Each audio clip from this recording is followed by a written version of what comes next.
Hi అండి, ఎప్పటికిలా కాకుండా కోడిగుడ్ల కూర వెరైటీగా చేసుకుందాము. ఒకసారి ఇలా చేసి చూడండి. ఒక 4 కోడిగుడ్లు తీసుకున్నాండి. ఇది ఆమ్లెట్ కూర అండి. కొంచెం వాటర్ పోసుకోవాలి, కొంచెం ఉప్పు వేసుకోవాలి, కొద్దిగా పసుపు వేసుకోవాలి. పసుపు వేసుకొని దీన్ని ఇట్లా మంచిగా కలుపుకోవాలి. కలుపుకొని 4 కోడిగుడ్లు ఇట్లా నీళ్ళు ఉప్పు పసుపు ఎందుకు వేసినంటే ఆమ్లెట్ చాలా బాగుంటుందండి. ఒక 4 కోడిగుడ్లు తీసుకున్నా ఈ పవల కొట్టుకొని ఇందులో పోసుకోవాలి.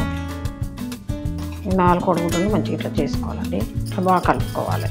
ఇలా మంచిగా కలుపుకున్నాం కదండి.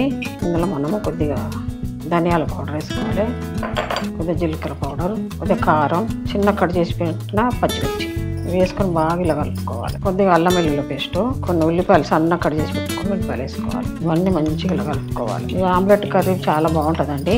ఎప్పుడు ఒకలాగానే చేసుకుంటున్నాం కదా, ఇలా చేసుకోండి, చాలా బాగుంటుంది.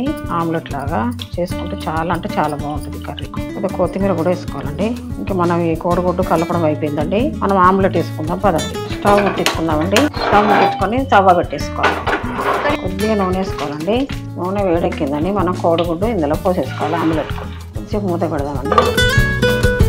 ఆమ్లెట్ అయిపోయిందండి. మనం స్టవ్ బంద్ చేసుకుందాం.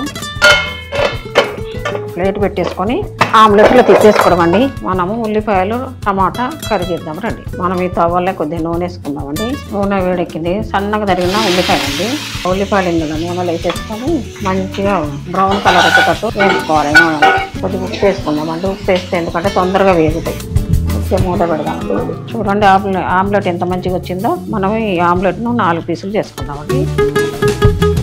చాలా బాగా వచ్చింది కదండి. చూద్దామండి మూత తీసి. కొంచెం అల్లం వెల్లుల్లి పేస్ట్, ఎందుకంటే ఆమ్లెట్లు వేసాను. ఇందులో కొద్దిగా పసుపు, కొంచెం ఈ అల్లం వెల్లుల్లి పేస్ట్ పచ్చివాసన పోయేదాకా వేపుకోవాలి. 2 టమాటాలు పేస్ట్ చేసి పెట్టుకున్నాండి, అది కూడా ఇందులో వేసేసుకోవాలి. టమాటా పేస్ట్ పచ్చివాసన పోయేదాకా మంచిగా నూనె వేయాలి. మనకు రుచికి సరిపడా ఉప్పు వేసుకోవాలి. టమాటా ఉడికిపోయిందండి.